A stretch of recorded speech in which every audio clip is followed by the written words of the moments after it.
welcome to the March 2021 edition of City Connection. City Connection is the live television program with Grand Rapids Mayor Rosalynn Bliss, where we offer the community the opportunity to hear about efforts from City Hall and beyond. With Community Media Center, I'm your host, Linda Galash, and Grand Rapids Mayor Rosalynn Bliss. She'll be joining me by video shortly. We will spend time learning about one of the organizations in the Grand Rapids community working on affordable housing. That's Community Rebuilders. Vera Beech with Community Rebuilders will be filling us in about the organization's work to ensure that all have a safe place to call home for the health and well-being of the community. So she'll be joining us first with the mayor in about 15 minutes, and then later to talk a little bit more about some questions. And then also with that section following that, you'll have opportunity in the second half of the program to talk with Mayor Bliss with some of your questions. You can join in a number of ways. City Connection at grcmc.org, that's email. Through Twitter, it's at GRTV Access, or by commenting at GRTV's Facebook page. City Connection is a collaboration between Community Media Center and the City of Grand Rapids. We're broadcasting live today, March 1st, 2021, here at Community Access Television, Channel 24, live streaming right now at therapidian.org and on GRTV's Facebook page. And then we rebroadcast this program throughout the month at Cable Access Channel 25, GRTV. So now in studio with me, so to speak, by video, Mayor Rosalynn Bliss. Welcome, Mayor. It's good to see you. Happy March, and it's a beautiful sunny day. It feels so different than even just 2 weeks ago. It feels like we've turned a corner, but you can never say it's for the rest of the spring. We can't say spring just yet. It's coming, though. It's coming. I feel it. I feel it. Well, with that kind of change on the horizon, I just was going to dive straight in and note that the state, some regulations when it comes to COVID are opening up a little bit when it comes to business availability as far as opening doors, having people inside, being able to conduct services. And I just wondered if you could maybe start with where we are in that process, what new opportunities are out there right now. Well, I haven't heard of many, although we're hoping that we'll be able to have more people gather indoors soon. So there is some speculation that the governor will be announcing that soon, although I haven't personally seen what we are hoping will be announced this week. So as of right now, we're still operating with restrictions in indoor dining and bars at 25%, and we're really concerned about some of our venues that haven't been able to open yet. So I know that we've been advocating in partnership with a number of other organizations to request that the governor allow some small gatherings so that people hopefully this summer can get married and have 50 or 100 people safely join them at a venue for their wedding. And then also we're really hoping that the restriction related to working from home is lifted. So we'd really like to see all these buildings downtown that largely sit vacant. We'd like to start to see people come back to work downtown and to have people back here at City Hall. We still run here largely remotely. I'm here at City Hall most every day as is the city manager, but the vast majority of others are still working remotely. So hopefully within the next week or two, we'll start to see some of those restrictions lifted and start to see more people out and about and supporting our local businesses. Okay, so no inside peek at that. And of course, it's tied very clearly, the governor has said, to the science, to the numbers. What do you know about our community's numbers right now when it comes to COVID spread? Yeah, so fortunately, our numbers continue to go down. In fact, the numbers even out today, I was just looking at them earlier, are averaging, the last 2 days, averaging just over 700 positive cases. But the individuals dying from COVID is dramatically reduced. And then one of the indicators that we look at really closely here in the city in partnership with the county is that we look at hospital capacity. So early on in the pandemic and even back in November, we saw a large spike in the number of individuals in the hospital, in ICU because of COVID. Those numbers across the board have come down. They've come down here at our local hospitals, and they've come down across the state, which is wonderful. So what we're finding is that some of the treatments that they have discovered and utilized over the last year. They're finding more effective treatments so that people are able to get a treatment earlier and not get as sick as they did early in the pandemic. And then also the number of individuals who have gotten a vaccine continues to go up. So in our county, we are well over 100,000 people have received the vaccine. And that number is just going to continue to grow, especially with the recent Johnson & Johnson approval. And one note, I think all of us should be proud of this. One note that I'd like to throw out there is that one of the companies that are helping with the manufacturing of the Johnson & Johnson vaccine is right here in Grand Rapids, Grand River Aseptic Manufacturing. And we're really proud, they're really proud to be able to be a part of, manufacturing that vaccine and getting it out. We think that vaccine, because it's just one shot, we'll be able to get that in arms really quickly and hopefully get to that percentage of herd immunity that we know is critical to really bring those positivity numbers down. And Mayor, what do you know about the number of people in our community that have been able to receive the vaccines? Yeah, so we have county-wide numbers so far. So we are a little over 100,000 people. And so that number just continues to grow. I don't know if you heard today, we're expecting a significant increase in the number of vaccines coming to our state. So if people aren't familiar with how this works, the state puts in a request for vaccines. The federal government, they obviously are monitoring this throughout the country. And then at the state level, the state identifies where those vaccines are going into what communities based on a formula. So the formula is somewhat based on population, but also on vulnerability factors. And then each community at the beginning of every week, they're notified how many vaccines they will receive. So here in our community, our health department, our county health department is organizing that. So we get notified of how many vaccines we can expect this week. And then we start scheduling those vaccines. So across the street at the vaccine clinic, the large vaccine site, we'll be able to provide well over about a little over 30,000 vaccines a day if we have access to that many. So we are geared up and ready to go. As soon as we know the number from the state, they start scheduling those appointments. And then we get individuals in as quickly as possible. And it's, I don't know if you've had a chance to get over there. I've toured it a couple times. No. It's remarkable how that space has been converted. And it's a partnership between the county, Spectrum, and Mercy Health. And there are a little over 500 employees between the three organizations that will be able to work out of the vaccine clinic. They're using almost 1 million square foot of the space. And it's just really, really well organized. They have assistance for anyone who needs it. So anyone in a wheelchair, they can park right under the Convention Arena Authority. There are people there to assist them, volunteers. There's wheelchairs down there. There's an elevator that will take you up. You get in line, you register, you walk through, you get your vaccine, and then we ask you to wait 15 to 30 minutes to make sure that you don't have a reaction. And then you can go. Parking is free. It's also on a bus line. So hopefully people who have gone to the clinic, I hope that they had a good experience. They've done a few tweaks over the last several weeks, but we're confident that as soon as we have access to vaccines, we will be able to get people vaccinated very, very quickly. Okay.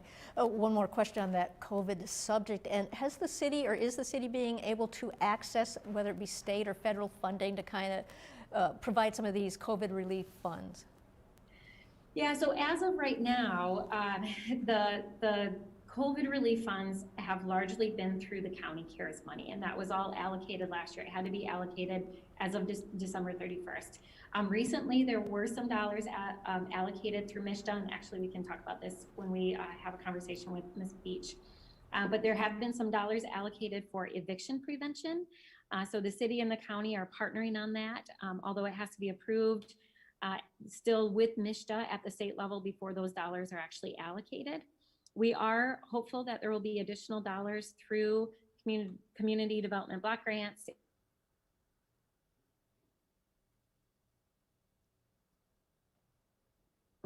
the COVID relief package that the president has recommended. So that was approved through the House, but it hasn't been approved through the Senate yet. In that package, there's direct support for cities. And so we're very, very hopeful that those dollars will be approved and that we will receive some COVID relief dollars, although it's, you know, it's not a done deal yet, as we know, but we're hopeful. We're very, very hopeful. Okay. Well, since we kind of took a little bit of a turn to economic well-being, let's talk a little bit about the news of redevelopment down on the waterfront, on the riverfront. Yeah. Yeah, so this is, you know, this is an exciting potential development. Again, also tied a bit to some of our efforts around housing. So as you know, 201 Market is a city-owned property, a little over 18 acres. It's currently where we park a lot of our public service vehicles. So we have, you know, all of our plows for street plowing in the winter. We have refuse, we have recycling, we have a garage there, we have a maintenance facility, we have a place where you can fuel up. We have the big, huge salt pile right there along the river off of 131. And we've been talking about moving off that site for well over a decade. Mayor Hartwell actually started the conversation almost 16 years ago. And we all know that a couple of the efforts to move off that site and sell that property, it never came to fruition for a whole host of reasons. So the city has actively talked about how do we redevelop that site for a better and higher use. And so the very first thing we had to do is figure out where are we going to move to. So we have hundreds of employees there, a lot of equipment there, and we entered into an agreement to potentially move to the Kent County Road Commission site. So Kent County Road Commission is moving off of their site on the west side. They're moving out to Walker at Walker View. So we are in the process of doing our due diligence to move on, to see the feasibility of moving on to that site. So that would help us move off 201 Market. And then the other barrier has been that underneath that entire property, our property all the way down to Fulton, is this massive, huge trunk line. So a trunk line is a huge, big culvert that has water and utilities, and it's massive. And in the past, it's been a hindrance to redevelop that site because the cost of moving it and moving it into the roadway is about a $10 million project. So it's very, very expensive to move all of those underground utilities off that site and get them out of the way for potential redevelopment. We just moved forward on a partnership to move that trunk line. So that will happen actually in the next 12 months. If we secure the property at Kent County, we'll be able to move off that site. And then we just signed an agreement with the Convention Arena Authority to potentially sell a portion of the site to build a large outside amphitheater on the river. And the proceeds from that, and then we'll look to sell the other portion is our plan. And then our hope is to take a portion of those proceeds and actually use it and put it in our affordable housing fund, which the city set up about 2 years ago. So we're hoping that it can truly be a win-win for the community. We can redevelop that site to higher and better use, hopefully have a massive public amenity like an amphitheater, but then also put funds into an affordable housing fund that will help us support low-income and affordable housing infill throughout the entire city. So it's a huge project. We've been working on it for a long time. Hopefully within the next 6 months, we'll see all of these pieces come together and we'll be breaking ground hopefully next year sometime. Okay, well, we're about 45 seconds away from our break and going into more things, housing. Just wanted to add one last question to that. The site sounds like it could be somewhat toxic with all the things that have gone on there, and just the part of getting something like that off the riverfront, it has to be one of the advantages, but the work that would go into making that a clean site. Yeah, you're absolutely right. And so we likely will be using brownfield and brownfield TIF to do a lot of the environmental cleanup. That's extremely common in almost every single site in the city. That's why the brownfield was created, to help us clean up sites and make it so that, it's just as cost effective to build downtown in a brownfield site as it would be to go out, into a suburb and build on a green field. So that's a tool we have that can level the playing field, that can help us with the redevelopment of that site. Okay, thanks for bringing that information into it too. We're going to take our first break. When we return, we will have a conversation between Mayor Bliss and Community Rebuilders Executive Director Vera Beech. We'll be right back after this.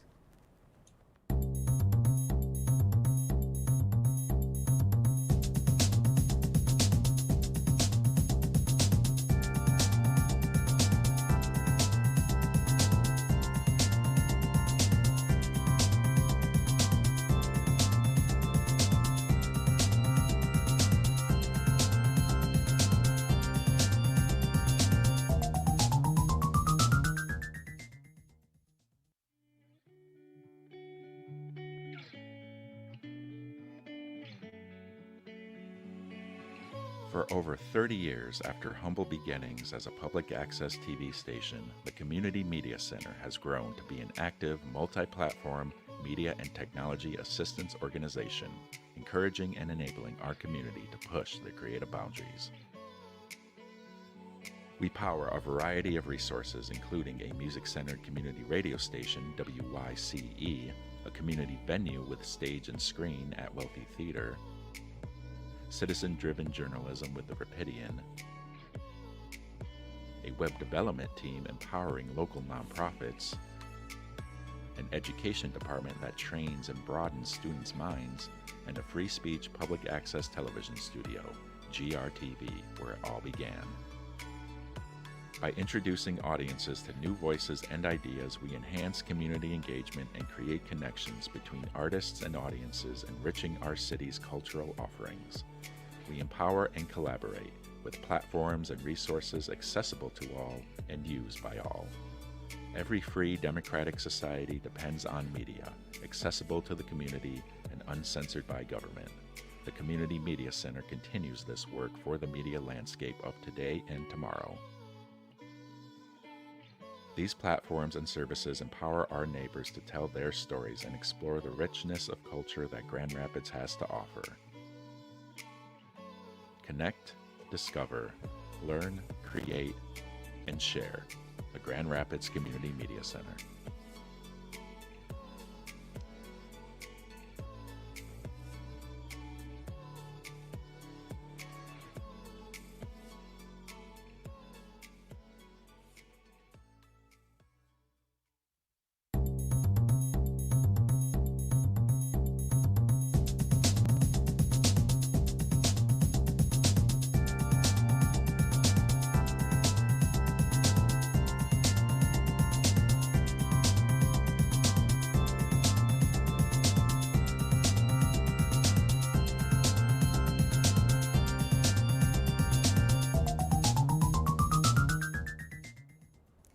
Welcome back to City Connection. Again, we have live in the studio by video Mayor Rosalynn Bliss, and right now she's going to be visiting with the Executive Director of Community Rebuilders, Vera Beech.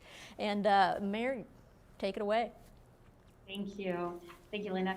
Well, I'm really delighted to have with me Vera Beech. She is the President and CEO of Community Rebuilders.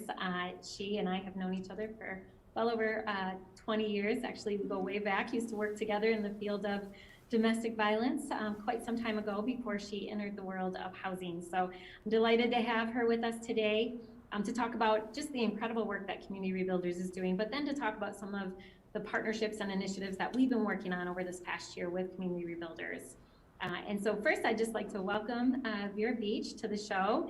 Maybe we can start, Vera, with you providing a little bit of your background and maybe share, for people who aren't familiar with Community Rebuilders, share a little bit about the organization and the different programs that you have. Sure, thank you so much, and thank you for having me. It's a real pleasure. I've actually been at Community Rebuilders for about 15 years now, so quite some time, but Community Rebuilders has been around for 25 years, and we have been dedicated to ensuring access to safe, stable, affordable housing in Kent County for all of that time. We really believe that housing is the solution to homelessness and that everyone deserves a safe place to call home. So we operate about 23 different programs that work to house persons who are experiencing homelessness or at risk of homelessness.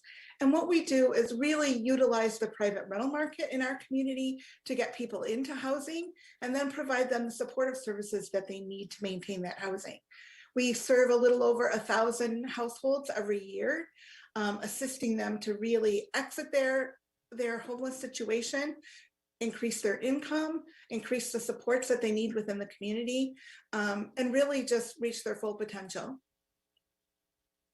Thank you. And Vera, for folks who aren't familiar with the Housing First model, which I know is foundational to the work at Community Rebuilders, do you want to talk a little bit about what makes the Housing First model unique? Sure. What really is central to our work, first and foremost, is that belief that everyone deserves a safe place to call home. So we start with that, and that means that we don't have any preconditions before having people enter into housing.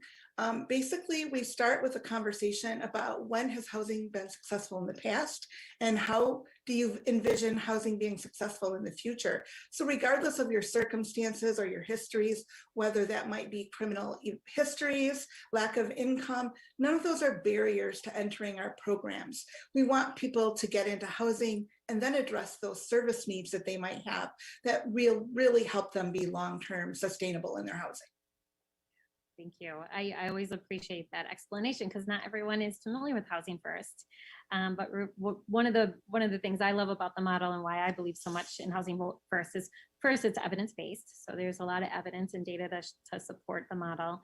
And then secondly, this idea that, we need to make sure people's essential needs are met, housing being one of them, that they can get a good night's sleep, that they can feel safe, and then we can identify what supports they need to be successful.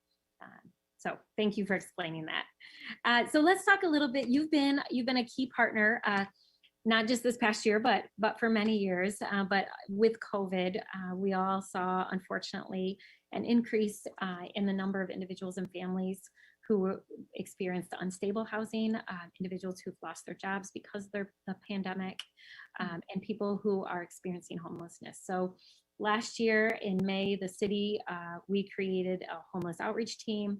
We added a position dedicated to doing some support around working with partners around homelessness. And then obviously we started to identify key partners in the community who could come alongside us and help individuals experiencing homelessness, and Community Rebuilders was one of them. So Vera, do you want to talk a little bit about the partnership that we developed last year and some of the work that you've been doing through the pandemic? Absolutely. No time has it ever been more evident to folks in our community that housing really is essential to health and well-being.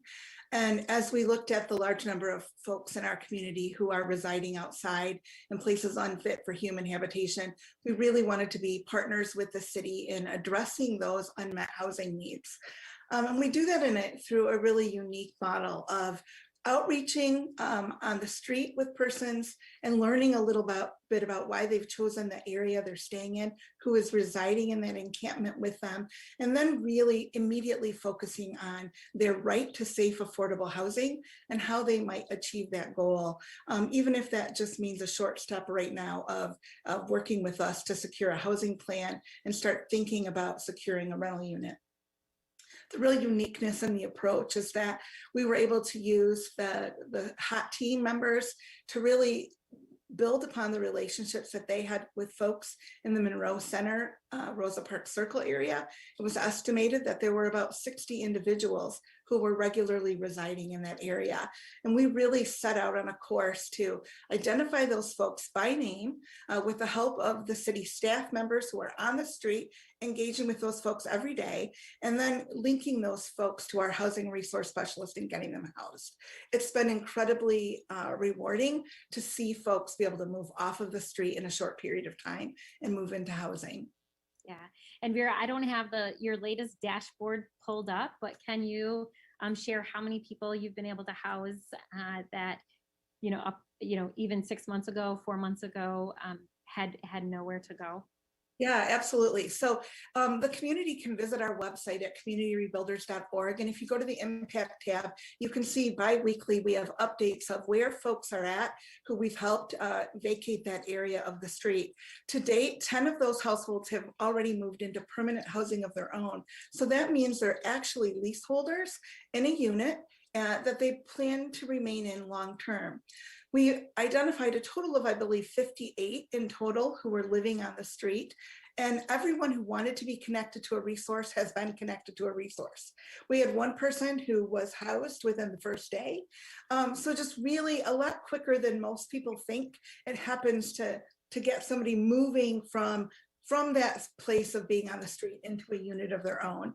We use what are called temporary housing accommodations as our answer to emergency accommodations. So we're able to help folks move into a rental unit initially that is operated by Community Rebuilders. That's often a shared unit where they are just, kind of having that place where they can rest their head for a minute without being in the street, where they can have an opportunity to kind of take control over when they eat. their schedule, when they come and go, so that they really have an opportunity to start thinking about that long-term housing plan. Yeah. Well, and I really appreciate your hard work, especially during these trying times. So you've also taken the lead on recognizing where there are gaps in the system, and you have been really engaged in this work around social determinants of health and how do you connect the different organizations and services to have better results and really meet the truly more holistic needs of individuals. And so probably about a year ago, you announced, and I was happy to support the creation of the Grace Network.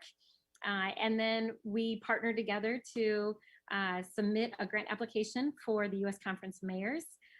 And we were successful in being selected for a Community Wins grant.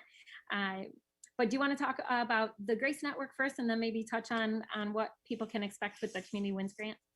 Absolutely. So the Grace Network is a really amazing collaboration of partners across the community who work on a shared network to collaborate with each other about the social needs of the people that we're serving, so that we can all work together collectively across sectors versus in silos when it comes to meeting the needs of the people in our community who may have insecurity with food, may need help with employment, may need healthcare assistance, may not have a primary care doctor.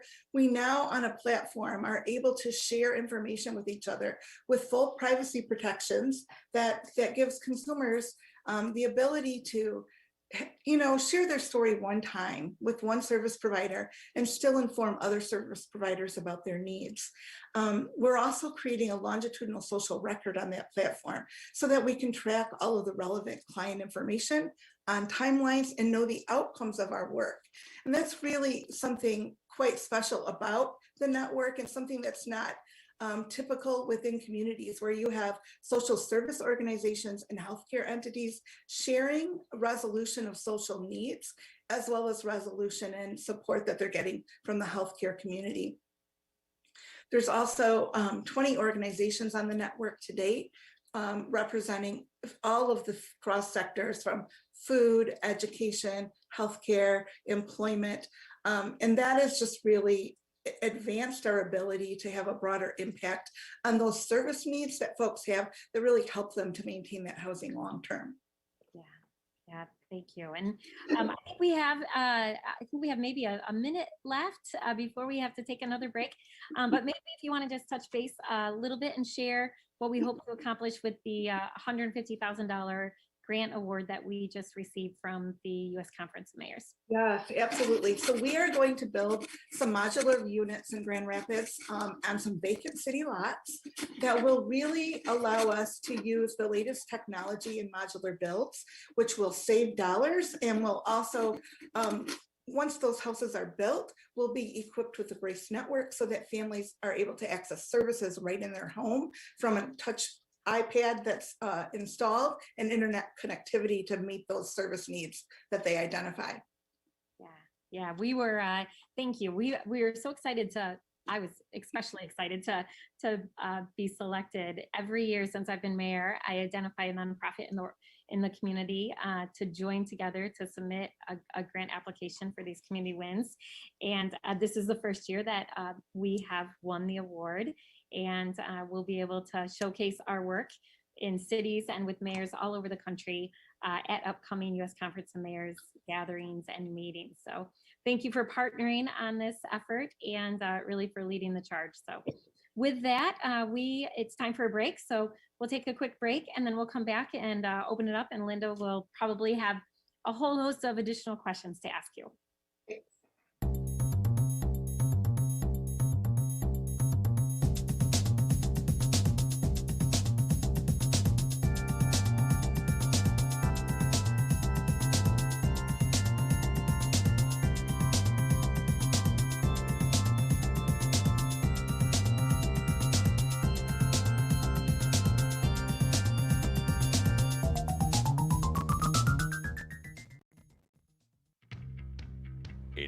FM WYCE, a proud member of the Grand Rapids Community Media Center, has been serving the Grand Rapids community and beyond for over 30 years, offering a world of music through commercial-free, independent radio.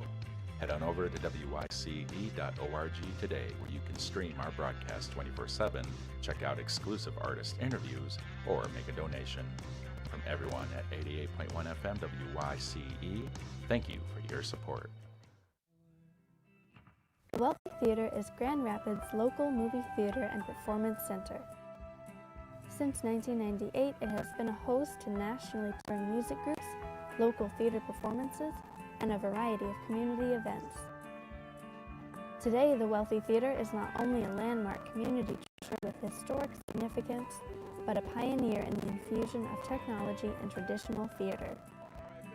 Underneath the elegance and classic sensibility that defines Wealthy Theater, there is a matrix of new technologies.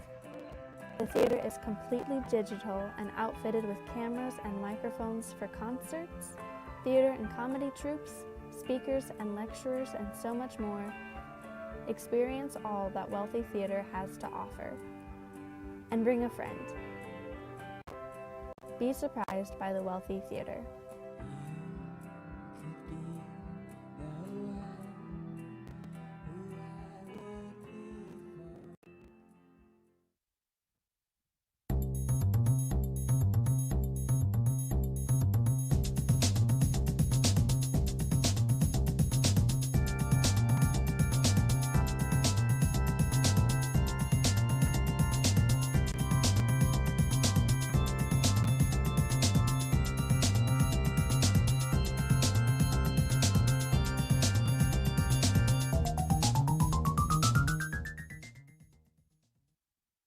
Connection with Mayor Rosalynn Bliss and Executive Director of Community Rebuilders Vera Beech, and your conversation has led to a few questions and from our community members, so we're going to kick in with this. This is for you, Vera, and the question is, how do we get developers to provide low-income housing when they can make more money from wealthy renters and buyers? So how do we address that end of the spectrum? What is really helpful is when we do have tax credits that can assist those developments, as well as vouchers for that housing long-term.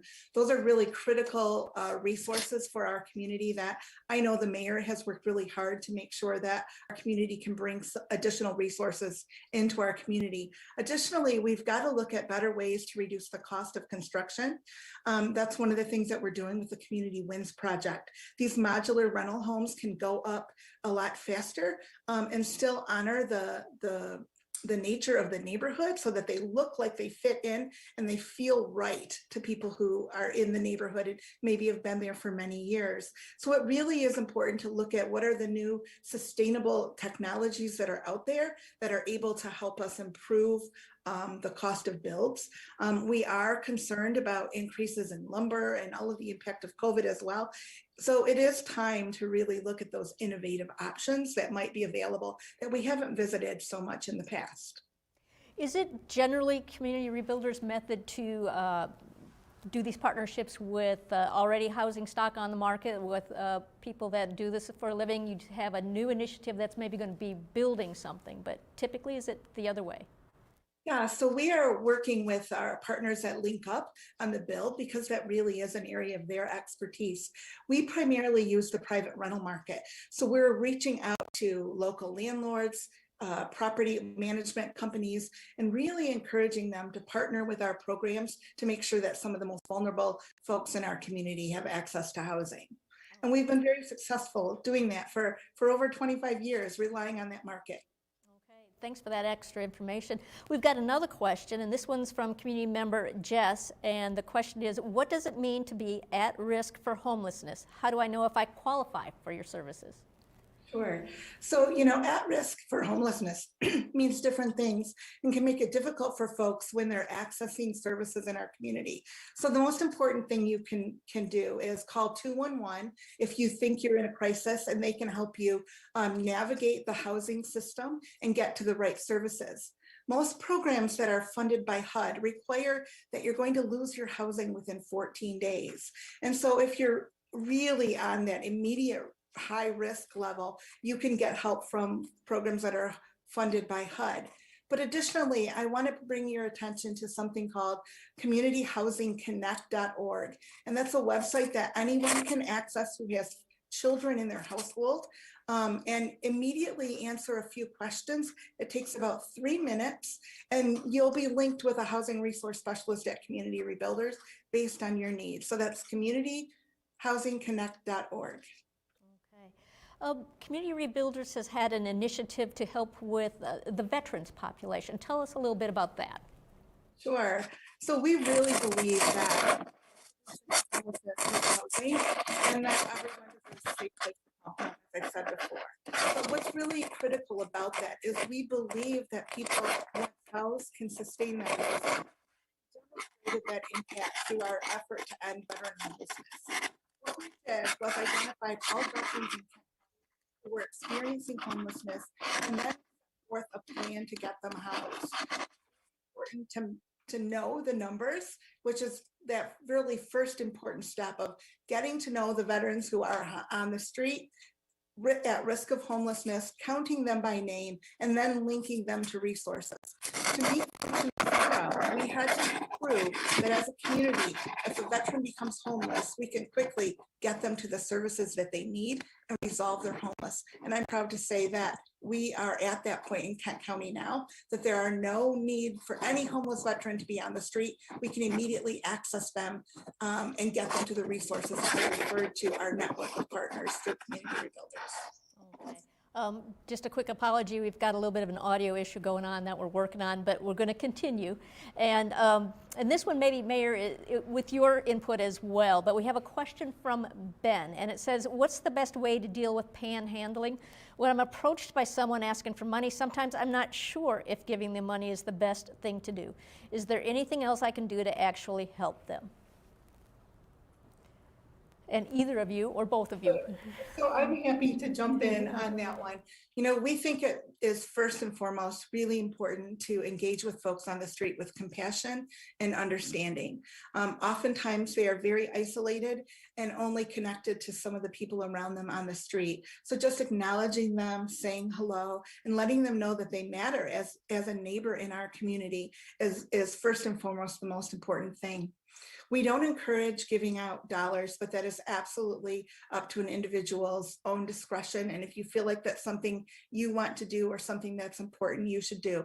But most importantly, we think you should help them access services. So being familiar with Community Rebuilders, organizations like the Salvation Army and 211, who are responsible for being that kind of coordinated entry system that helps people get access to the services they need, is most important. Many panhandlers that you see on the street are not homeless, and that's another important thing to understand and recognize.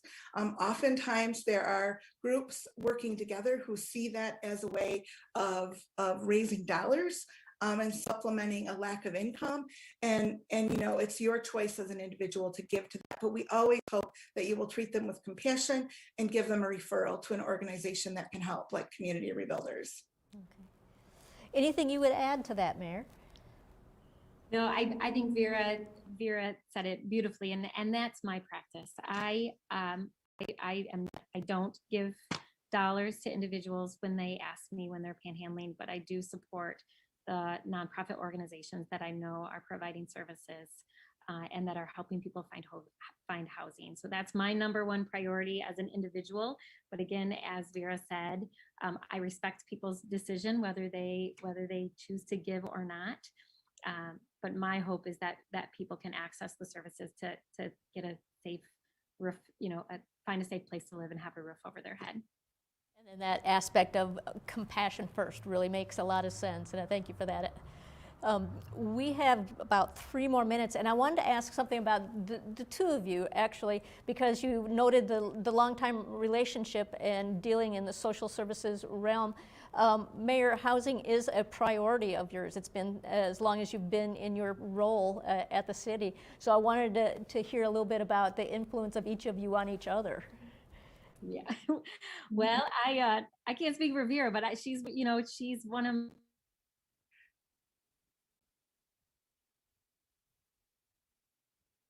and turn to Vera. You know, I'm not an expert in a lot of these spaces.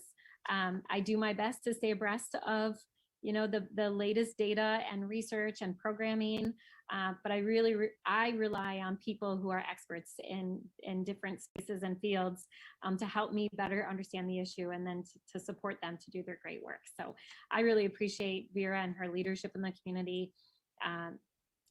And it does help that we go back and I can just pick up the phone and call her pretty much anytime, even on the weekends. It does help, and I appreciate it very much. But I have to tell you that I knew 25 years ago when I met Rosalynn that she was destined for great things. And so I learn from her all the time. Her love for this city and for people in general are things that impact me every day in our work and make me want to do better and have a greater impact in the community. You know, Linda, can I add one more thing? absolutely, yes. While we're talking about housing, and I just wrote it down when Vera was speaking. So Vera touched on the importance of vouchers, of Section 8 vouchers. And we know in our community that there are a lot of people sitting on a wait list, waiting to have access to Section 8 vouchers. And that is one of the solutions to supporting people to finding housing. So I just wanted to add, I've had, and I think Vera is well aware of the new Secretary Fudge at HUD. One of the things we're advocating for here at the city is not only an increase in low-income housing tax credits, but an increase in access to vouchers. We really believe that is part, this is a complex issue and there's no simple answer. You know, we need to have a multifaceted approach. And we know that we need more vouchers for families and individuals here in our city. So that's something that we are advocating for. And I know that nonprofit organizations and leaders like Vera are also advocating for that at the federal level. Okay. With the last minute with you, Vera, tell us a little bit about what we need to know when it comes to just the health and the well-being of somebody that is in need of safe housing. Sure. You know, especially with the pandemic, we've all seen that without a safe place to isolate, your health is going to deteriorate and you're going to risk spreading COVID across the community. It is now more important than ever to focus on housing as the solution to homelessness. And that means that rental assistance is critical. That short-term rental assistance is often all that is needed to get someone stable.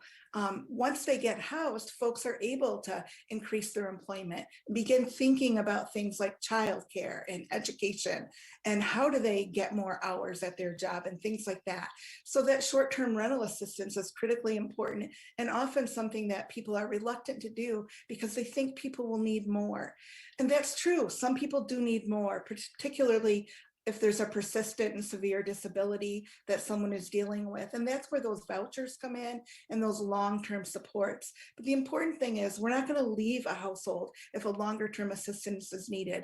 We're not going to put them back into homelessness, right? We're going to work with them as long as it takes to get them stably housed. And without a short-term rental assistant to help people get started, it's just impossible to move enough folks off the street. Okay, and this closing out this segment then, how about some information beside 211 you said is a good way to connect with services. Anything additional to get with community rebuilders? Sure, if you're a family with children in your household, please go to communityhousingconnect.org. You can visit our website and you call our office. We'll always be helpful directing you where a resource might be available to meet your need. Vera Beech, Executive Director with Community Rebuilders, thanks for joining us on City Connection. Thank you for having me. It was a pleasure. We are going to take a break, and Mayor Rosalynn Bliss and I will be back in just a few short moments.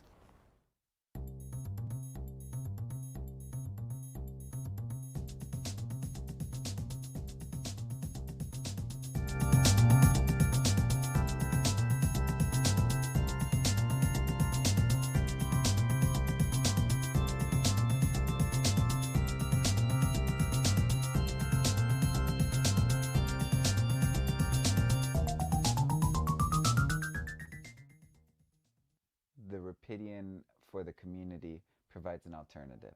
to be the eyes of somebody who's not there. It's more honest, more authentic, and more true. And you do have the freedom to talk about things because they're things that need to be talked about, not because they'll get readers or viewers or clicks. Sometimes it feels intimidating to write a news story or to write a story about a community issue. What I love about the Rapidian is that they make it really simple and easy. So it's not like you have to meet this deadline by this time. I'll be eating a sandwich in one hand and then I'm like typing in the other. I love the freedom to be able to write from wherever. I think it's a really powerful experience when people are able to tell their story and to be heard. Anyone can have a voice. Anybody can speak. It's a platform for the community to tell its own story in a very authentic way, and that's powerful. The community has to be involved in order for it to be sustainable. And so it tells you something about our community.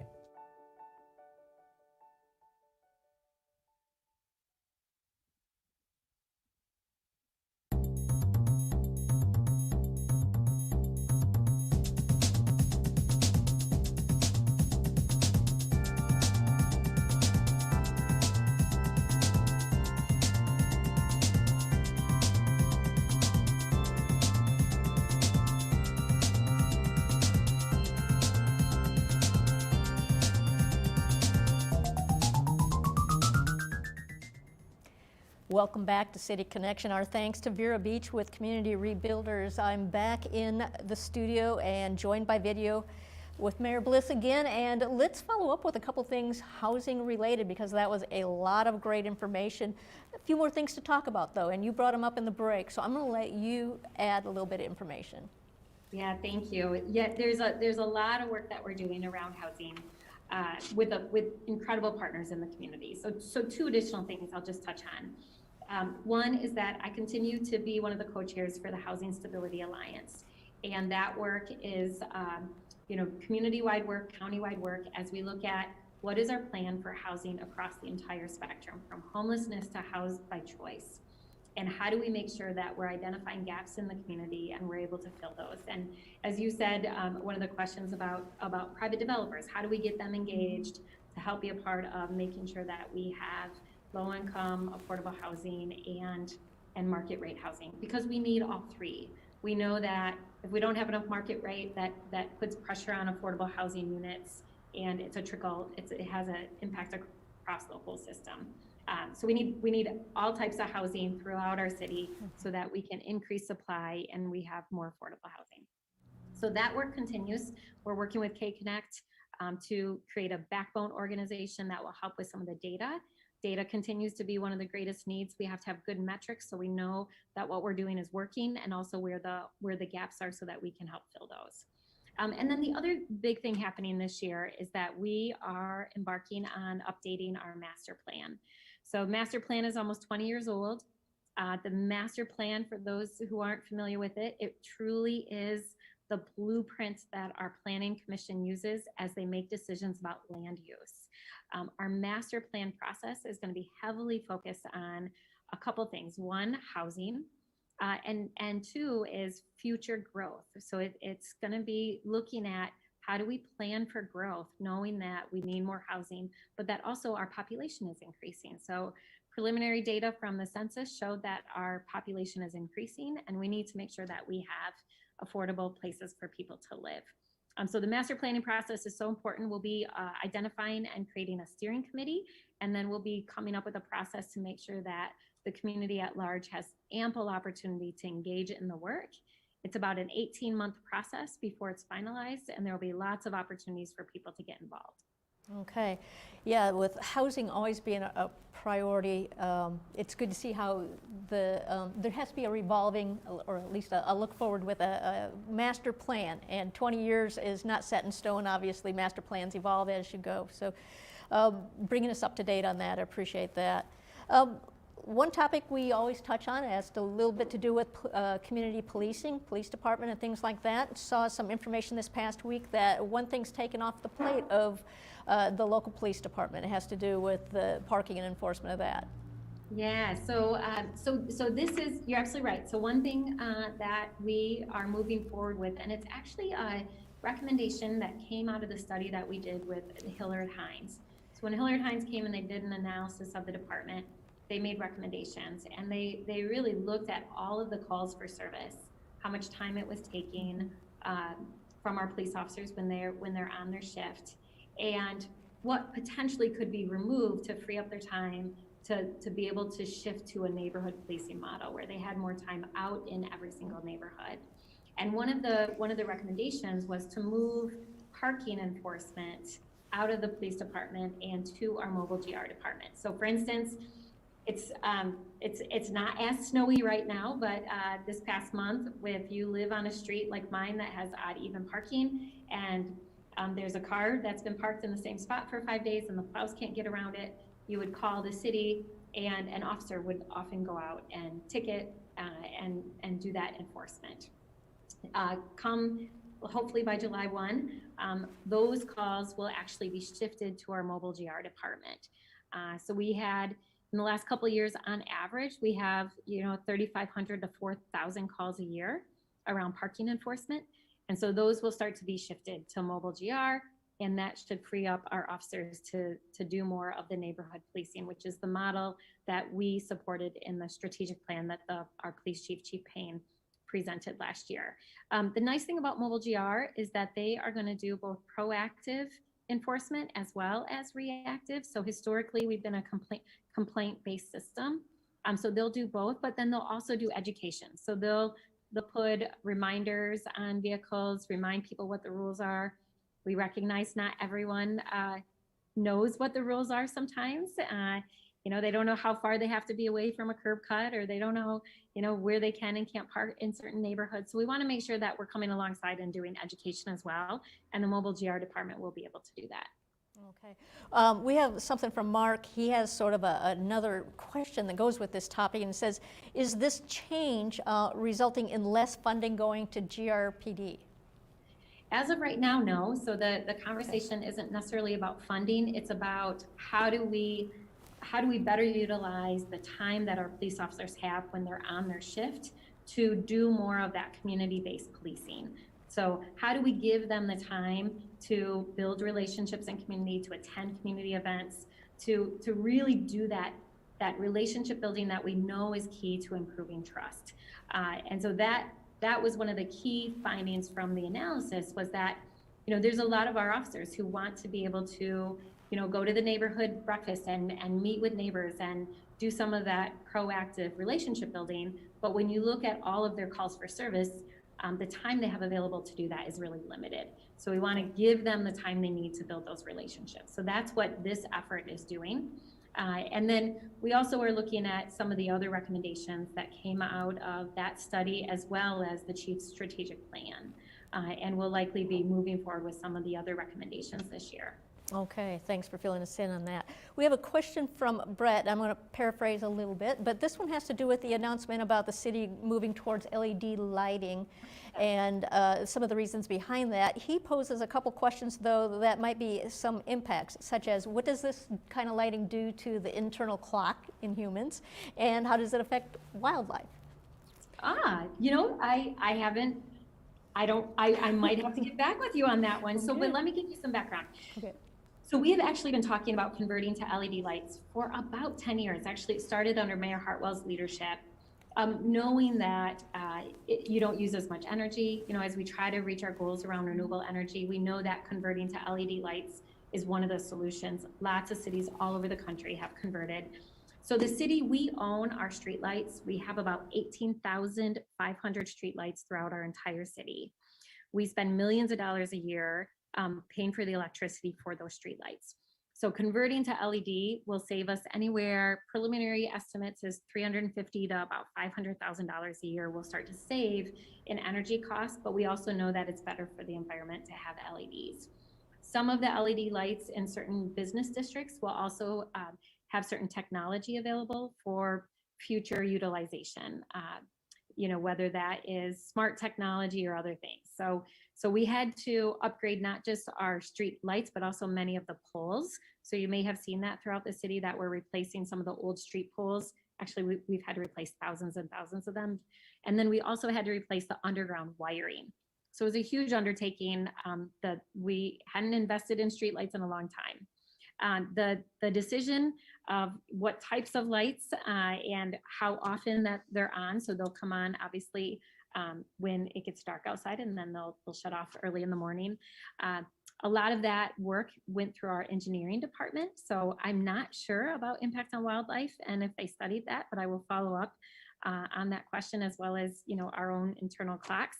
The lighting, I know I've had a number of people reach out to me and ask about the type of lighting and how strong it is, whether it's a 3,000 versus 4,000 and white light versus yellow light.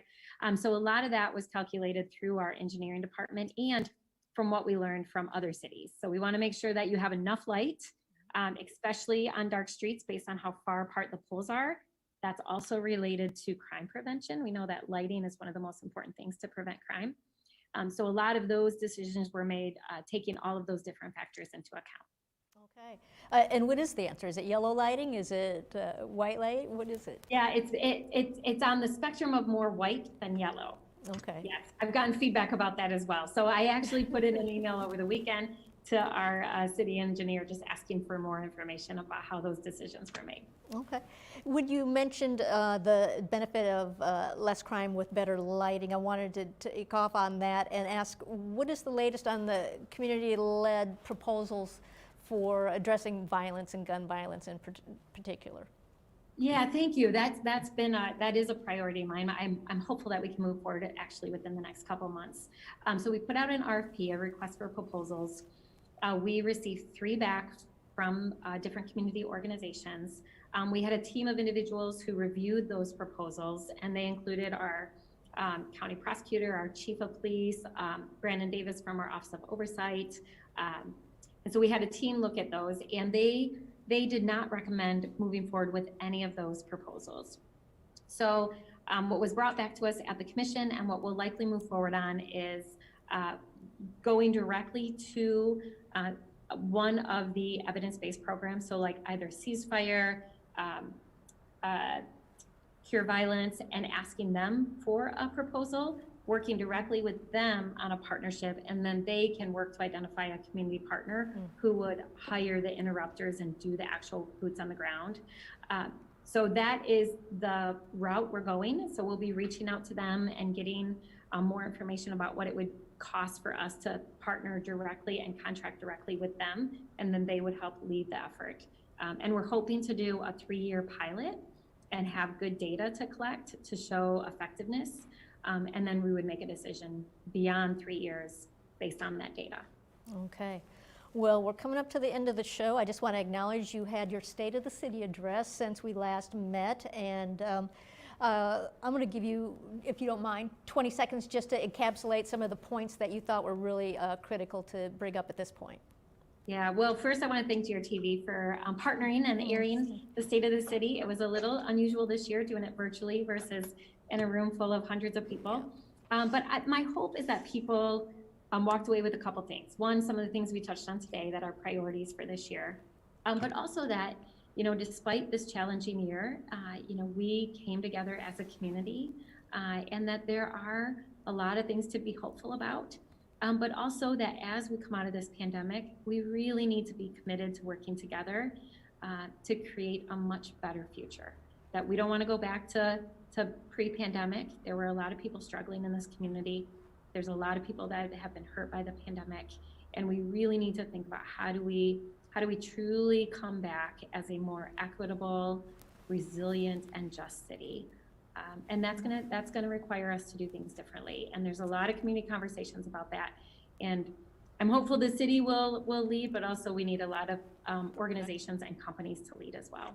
Perfect, great way to close it out. We'll talk more in a month. Our next show is scheduled for April 5th. Thank you, Mayor Bliss. City Connection closing out for the month of March here on GRTV's Livewire Channel 24, rebroadcasting on Channel 25.